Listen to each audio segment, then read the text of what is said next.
चुप रहने के फायदे, मौन की शक्ति।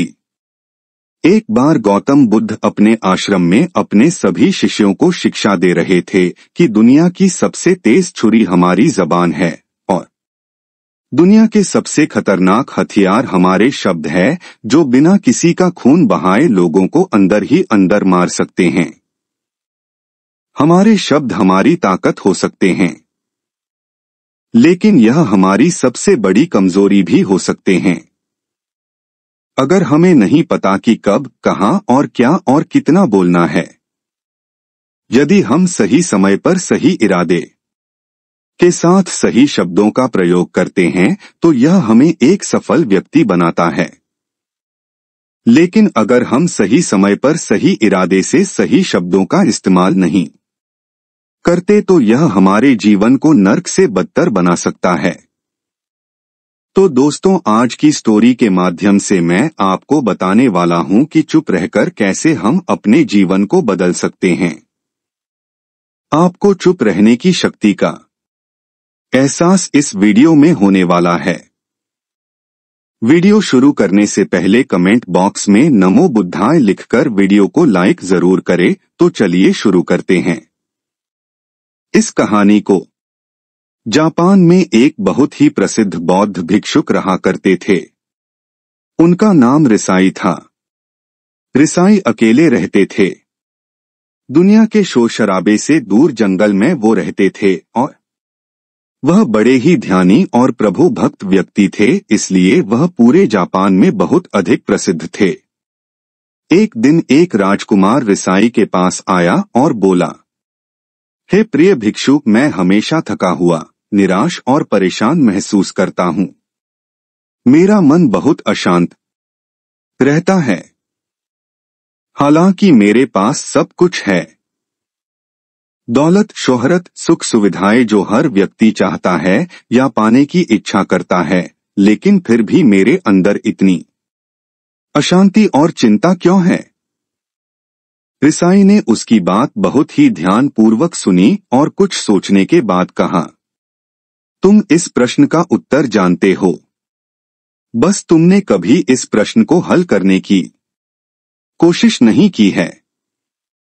रिसाई ने आगे कहा, मैं एक रिसर्च करना चाहता हूं, क्या तुम मेरा साथ उसमें दोगे? इस रिसर्च के बाद तुम्हारे जीवन में किसी भी तरह की अशांति और चिंता नहीं रहेगी। ये बातें सुनकर राजकुमार बहुत हैरान था। उसने रिसाई से कहा, बताइए, मुझे क्या करना होगा?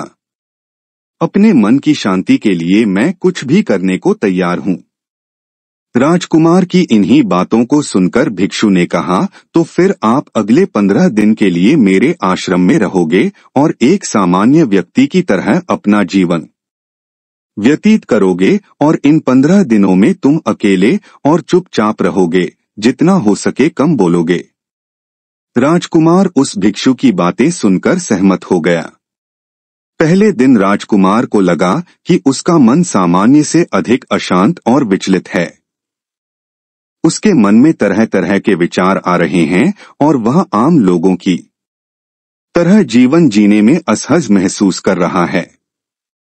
उसे अंदर से बोलने की इच्छा हो रही थी, लेकिन वह चुपचाप रहा।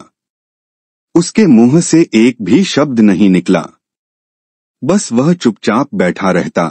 लेकिन रात होते होते उसे अंदर ही अंदर शांति का अनुभव होने लगा। उसके लिए यह अनुभव अजीब था। वह खुद से पूछ रहा था कि वह अंदर ही अंदर इतना खुश क्यों है और उसकी आंतरिक बेचैनी और चिंता कम क्यों होने लगी है। अगले दिन राजकुमार अकेला चुपचाप बैठा रहा और वह प्रकृति को निहार रहा। वह पौधों को, फूलों को, आकाश में उड़ रहे पक्षियों को, वह अपने जीवन में पहली बार यह अद्भुत दृश्य महसूस कर रहा था कि उसके पास कितनी सुंदरता है। वह दिन भर प्रकृति की सुंदरता को निहारता रहता और उसकी ताजगी को महसूस करता रहता। इसी तरह से 10 दिन बीत गए और उसके मन की सारी बेचैनी, सारी हलचल, सारी उथल पुथल और सारा तनाव गायब हो गया। 11वें दिन की सुबह राजकुमार फिर से एकांत में बैठ गया और कुछ ही मिनटों में उसकी आंखें अपने आप बंद हो गई और वह गहरे ध्यान में चला गया। वह पूरे दिन वहीं पर आंखें बंद करके बैठा रहा और गहरे ध्यान में डूबा रहा। ना कोई शब्द, ना कोई चिंता। राजकुमार भीतर से असीम शांति और आनंद से भर गया। राजकुमार अपने बाकी के 4 दिन इसी तरह गहरे ध्यान में व्यतीत करने के बाद 15 दिन बाद रिसाई के सामने प्रस्तुत हुआ और रिसाई को प्रणाम करके बोला, प्रिय भिक्षु, मुझे उत्तर मिल गया कि मेरे मन में इतनी उथल पुथल और चिंता क्यों थी। मैं जान गया कि मेरा मन इतना अशांत और विचलित क्यों था। रिसाई मुस्कुराते हुए पूछा, बताओ क्या उत्तर मिला तुम्हें।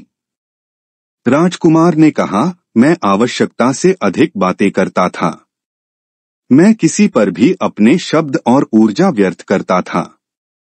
मैं दिन भर अपने लोगों से फालतू की बातें करता रहता और फिर उन्हीं के बारे में अकेले में सोचता रहता और ज्यादातर समय नकारात्मक ही सोचता रहता।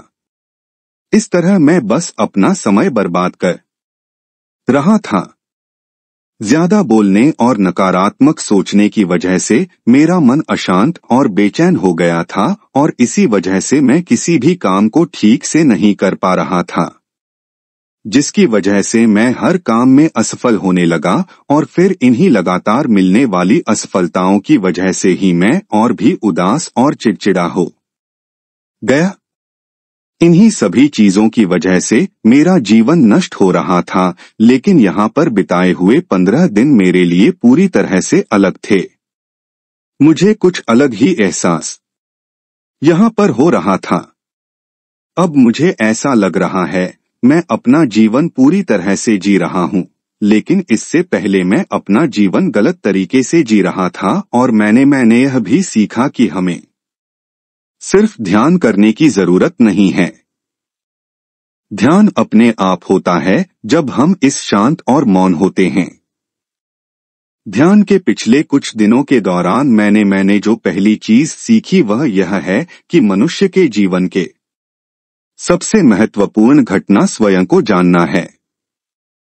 यह सुनकर रिसाई ने कहा, सिर्फ तुम ही नहीं, दुनिया में ज्यादातर लोग जरूरत से ज्यादा बोलते हैं। आज भी लोग ज्यादातर समय केवल एक दूसरे को नीचा दिखाने के लिए ही बोलते हैं। कुछ लोग ना चाहते हुए भी बातें करते हैं और अपना जीवन बर्बाद कर लेते हैं। रिसाई ने राजकुमार को चुप रहने का महत्व समझाते हुए कहा, एक बार गौतम बुद्ध से उनके शिष्यों ने पूछा, प्रिय बुद्ध, आप ज्यादातर समय चुप क्यों रहते हैं। बुद्ध ने कहा, क्योंकि चुप रहने से व्यक्ति अंदर से अनंत शांति की गहराइयों में होता हूँ। मौन अपने भीतर उतरने की पहली सीढ़ी है। मौन के बिना स्वयं को जानना असंभव है। स्वयं को जानने और समझने का पहला नियम है कि मौन हो जाओ, उतना ही बोलो जितना अत्यंत आवश्यक हो, बेफिजूल की बातें करना छोड़ दो। वो स्रोत छिपा हुआ है, वह किसी दूसरे में नहीं है।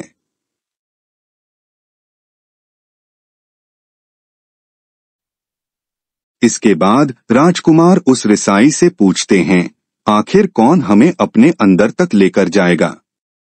ये बातें सुनकर रिसाई बुद्ध कहते हैं, तुम्हें स्वयं ही अपने अंदर उतरना होगा और वहीं से परम राज्य जीवन का आनंद ले पाओगे। आनंद का यहीं से जन्म हुआ है, यहीं से तुम मौत में डूब जाओगे।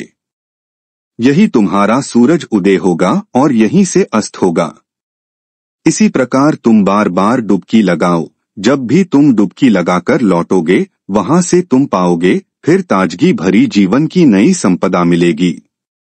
इस नई शक्ति के जन्म होने से तुम्हारी थकान गई, उदासी गई, चिंता गई। जैसे कोई स्नान करके लौटता है तो शरीर शीतल हो जाता है, शांत हो जाता है। ऐसे ही जब कोई भीतर से साफ होकर वापस आता है, मौन में स्नान करके लौटता है तो समस्त अस्तित्व, समस्त व्यक्तित्व शांत और मौन हो जाता है, आनंदित हो जाता है। जब तुम आंतरिक मौन की उस पराकाष्ठा पर पहुंच जाओगे, तब तुम पाओगे कि बोलने से भी तुम्हारा मौन खंडित नहीं होता, वो बना ही रहता है। उसकी एक अंतर्धारा लगातार तुम्हारे भीतर बहती रहती है। तुम बोलते तो हो, तुम शब्द का उपयोग भी करते हो, लेकिन वो तुम्हारे मौन को खंडित नहीं कर पाती।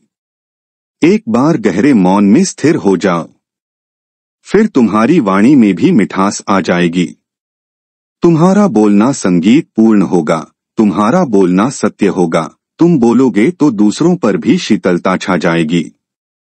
जैसे ही तुम अंदर से चुप होते हो, तुम इतने शक्तिशाली होने लगते हो कि समाज की निर्भरता तुम छोड़ने लगते हो और तुम्हारे जीवन में एक मस्ती आती है जो केवल दीवानों के जीवन में होती है। तुम्हारे चेहरे पर एक नई रौनक आ जाती है। तुम्हारी आंखें किसी अमृत के समान हो जाती है और तुम अनंत शांति के समुद्र में डूबने लगते हो। इतना कहकर भिक्षु रिझाई ने अपनी बात खत्म की और वो मौन में चले गए। राजकुमार उनका धन्यवाद कर अपने महल में चला गया। दोस्तों, आपने भी अनुभव किया होगा कि बहुत ज्यादा बात करने से दिमाग अशांत हो जाता है, जिससे हम अपने दिमाग पर नियंत्रण खो देते हैं और साथ ही अपना ध्यान भी खो देते हैं। जो लोग बहुत ज्यादा बोलते हैं, उनके पास किसी एक काम पर ध्यान केंद्रित करने की काबिलियत नहीं होती। वो अपने किसी भी लक्ष्य पर पूरी तरह से केंद्रित नहीं कर पाते। अगर हमारा दिमाग एक जगह केंद्रित नहीं है, तो हम जीवन की सच्चाई नहीं समझ पाते और ना ही मनचाही सफलता कभी हासिल कर पाएंगे। इसके अलावा भी आपने देखा होगा कि जो लोग अधिक बोलते हैं, वो अक्सर लोगों के बीच हंसी का पात्र बन जाते हैं, और जो लोग कम बोलते हैं और अपनी बात पर कायम रहते हैं, उन्हें लोगों से सम्मान मिलता है। लोग उनकी बातों को सुनते हैं और उन पर भरोसा भी करते हैं। जो लोग जरूरत से अधिक बोलते हैं और अपने विचारों के बारे में पक्के नहीं होते, उनका दिमाग स्थिर और विचलित रहता है, शोर से भरा रहता है, और एक अशांत दिमाग वाला व्यक्ति जीवन में किसी भी चीज में सफल नहीं हो पाता, क्योंकि वह किसी भी काम में फोकस नहीं कर पाता। यदि किसी व्यक्ति को यह पता है कि उसे कब, कहां और क्या बोलना है, तो वह व्यक्ति सच में बहुत बुद्धिमान है, और ऐसा व्यक्ति जहां भी जाता है, उसका व्यक्तित्व आकर्षण का केंद्र बन जाता है, और वह जो कुछ भी करता है उसमें सफल अवश्य होता है। अगर हम किसी महान और सफल व्यक्ति के व्यक्तित्व को गहराई से देखें, तो पाएंगे कि वो कम बोलते हैं और कम से कम शब्दों में अपनी बात खत्म कर देते हैं। वो बोलने से पहले वो चीजों और जिसके बारे में उसे बोलना है, उनके बारे में गहराई से सोचते हैं। लेकिन जो लोग बहुत ज्यादा बोलते हैं, बहुत बार वो झूठ भी बोलते हैं और अपनी बातों से दूसरों के मन और विचारों पर कचरा डालते रहते हैं। वह ज्यादातर समय दूसरों की बुराई करते रहते हैं, इसलिए उनके अपने भी उनसे नफरत करने लगते हैं और उनसे बचने की कोशिश करते हैं। हमारे भारतीय उपनिषदों में कहा गया है कि हमारे शब्द वास्तविक ब्रह्म शक्ति हैं। मौन से धैर्य आता है, धैर्य से ध्यान, और ध्यान से हम अपने जीवन के बारे में जागरूक हो जाते हैं। इसलिए अगर हम ज्यादा बात करते हैं, तो हम मौन को खो देते हैं, जो मन की शांति का पहला स्तंभ है। दोस्तों, आज से हम भी चुप रहने का अभ्यास अवश्य करेंगे। आज से हम भी वही बोलेंगे जो जरूरी है, और हम कोशिश करेंगे कि कम से कम शब्दों में अपनी बात खत्म करें, और हो सके तो कोशिश करेंगे कि रोज कम से कम 30 मिनट एकांत में चुपचाप बैठेंगे, और मुझे पूरा विश्वास है कि इससे हम सबके अंदर एक सकारात्मक बदलाव जरूर आएगा। इसी के साथ इस वीडियो को खत्म करते हैं। ऐसे ही रोचक और ज्ञानवर्धक वीडियो को रोजाना सुनने के लिए वीडियो को लाइक करें और चैनल को सब्सक्राइब करें। धन्यवाद।